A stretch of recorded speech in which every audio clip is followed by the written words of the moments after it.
This video is sponsored by Case Filters, Capture with Confidence.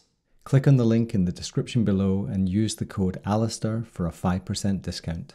Hello there everybody, I'm Alister Benn and you're watching Expressive Photography. In this week's video, I want to cover the surest way I know to add interest to any of your photographs. Before that, a couple of announcements. First of all, the hat. Basically, I have not shaved my head in about 3 months and I look like a toilet brush. So the hat is to save you any distress of having to look at my scrawny hair. Secondly, I am going to be at the photography and video show in Birmingham, NEC, which is between the 16th and the 19th of March 2024. Come and join me. I'm going to be there Saturday, Sunday and Monday. My talk is going to be at 12 noon on each of those days, along with other guys like Nigel Danson, Tom Heaton, Adam Gibbs. A whole bunch of incredible people are going to be there. So please come and join us in Birmingham. Finally, before I get to the main part of the video, I am running a workshop with Alex Noriega in October of 2024.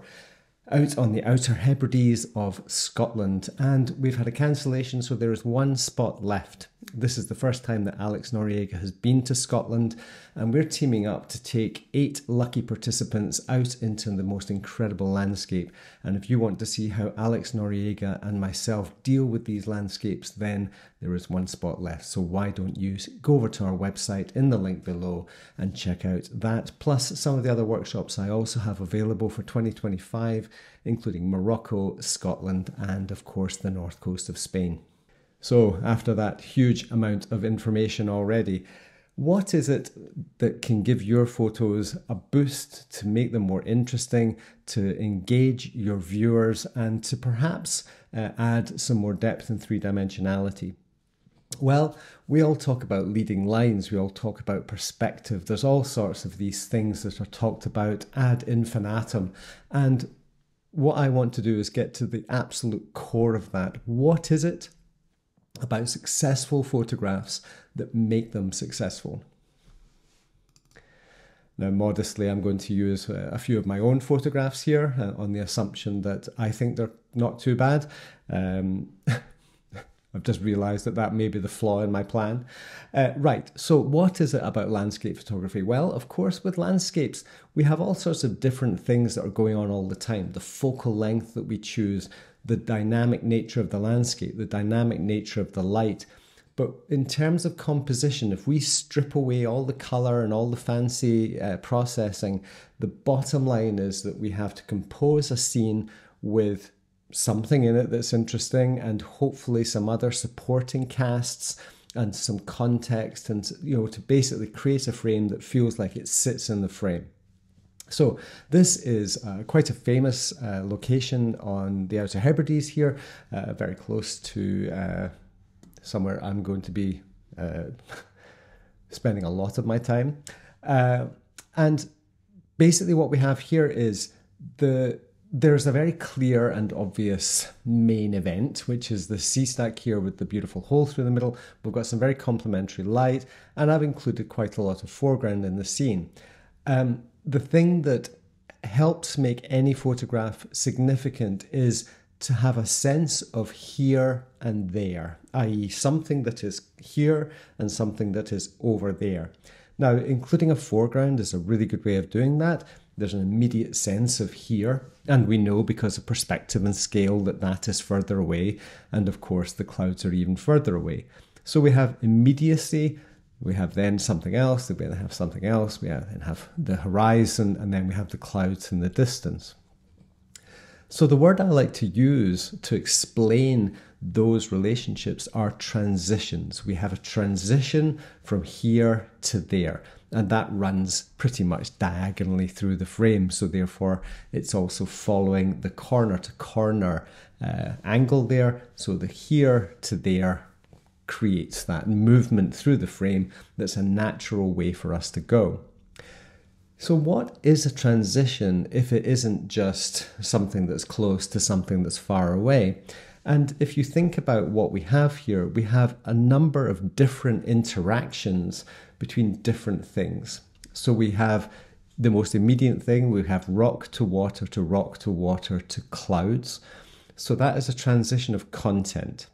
Secondly, we have a transition of darker things to lighter things. So we have a dark, moody, textured corner, and we have a bright, atmospheric and luminous corner up in the top right there.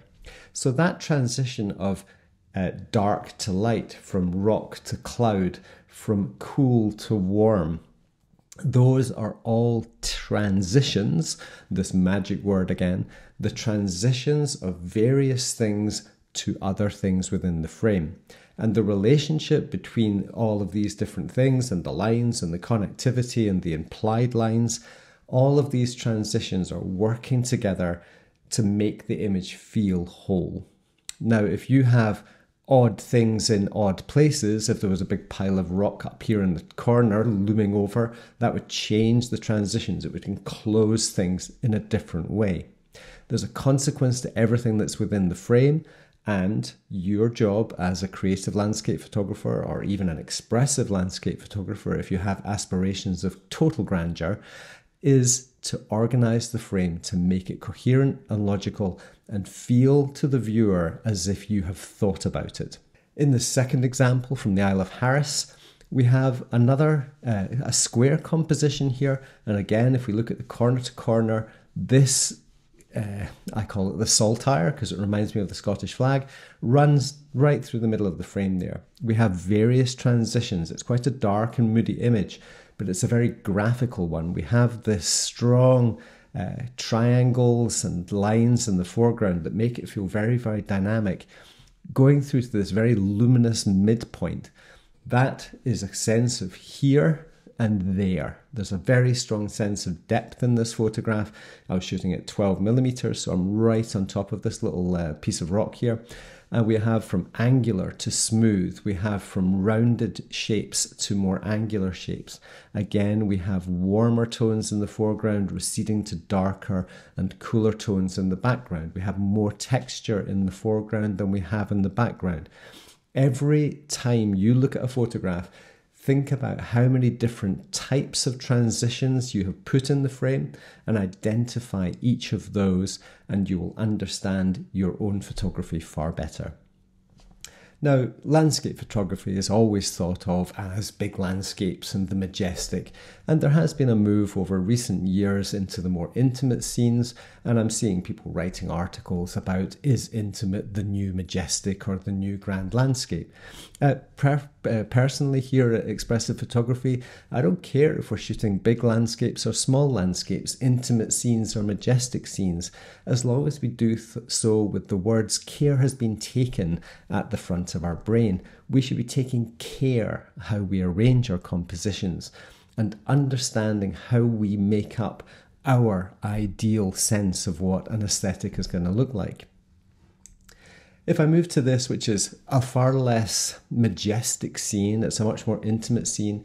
This was taken out on the Isle of Lewis just last week when I was running a workshop there. We had these massive waves coming in, maybe 50 feet waves, piling into the north coast there, just exploding on impact. And I wanted to try and create an image where there was a sense of scale and depth. So by including 2/3 of the frame as the breaking wave or just the explosion of the wave, I thought that kind of captured the power of it. In terms of transitions, we have a definite sense of here and there. We know that the wave is in front of the rock, so that's a very automatic one. Most of the luminosity is in the front, but I have used the color mixer to change the luminosity of some of these different tones. So the blues have been lightened, the greens and the orangey yellow tones have been lightened to just increase their luminosity to allow us to move into that background a little easier. I've kept the shadows quite dark all around just to kind of create some space and some separation between the foreground and the background. But we still have a sense of cool to warm, light to dark, textured to a different type of texture, explosive, energetic content to more fixed, static content. All of these transitions are going to help to make the photographer, or make the audience rather, look at the image and just think, well, at least, it feels reasonably well thought out. And I hope it conveys that sense of energy and power, which is what I was wanting to do. And finally, this is a truly intimate scene, just some stripy patterns on the beach, but there was something about this sort of wandering, zigzaggy, dynamic diagonal through the frame that I actually really, really liked. And I was happy to point my camera at it. And if photography does nothing else for us but allow us to escape down the barrel of our lens and look at the world in a very small, compact, concise way, then that's a pretty damn good thing for photography to do for us, to let us stop thinking about all the worries and pressures that we have in our daily lives, whether it's health issues or financial worries or all of the myriad of other things that get in our way on a daily basis. The transition from being stressed to calm is represented in my photography here. This dark, quite granular texture in the foreground transitioning through to a far more ethereal, relaxed, open and airy part of the frame in the background. That transition is my transition. And when we go to the beach and point our cameras at cool stuff, we are transitioning from one stressed out guy to hopefully a somewhat less stressed out guy. So hopefully in this video you've learned that transitions are a fundamental part of all photography, whether you put them there or not. The landscape is all about transitions. There are things that are here, there are things that are there, there are things that are textured, there are things that are atmospheric, there are things that are angular, and there are things that are soft and smooth. Next time you go into the landscape, think about transitions. Next time you open up Lightroom and look at one of your own photograph, think about how the transitions are acting to help guide you through the frame.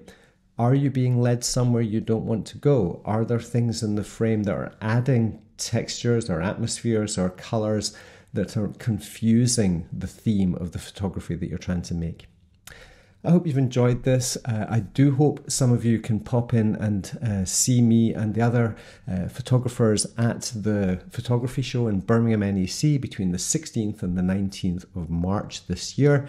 That would be awesome. Really looking forward to hopefully meeting some of you. And finally, in terms of those workshops, whether you want to come and visit Scotland with myself and Alex Noriega, or come to Morocco, Spain or Scotland in the early part of 2025 with just me, go to expressive.photography and check out what workshop spaces we have available.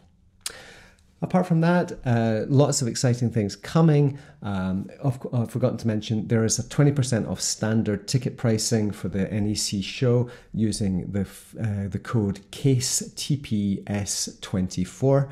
We'll put that up on the screen as well. Yeah, as I said, lots of exciting things coming. I've unearthed my IR camera after seeing what one of my participants was doing in the Outer Hebrides last week, and I can't wait to get out with that. We have so much going on in the spring of 2024, and I can't wait to share that with you also. Thank you very much for watching. If you haven't done so, please subscribe to the channel, jump into the comments. Is this content useful for you? What else would you like to see me doing? Until next time, thank you very much for watching. Goodbye for now.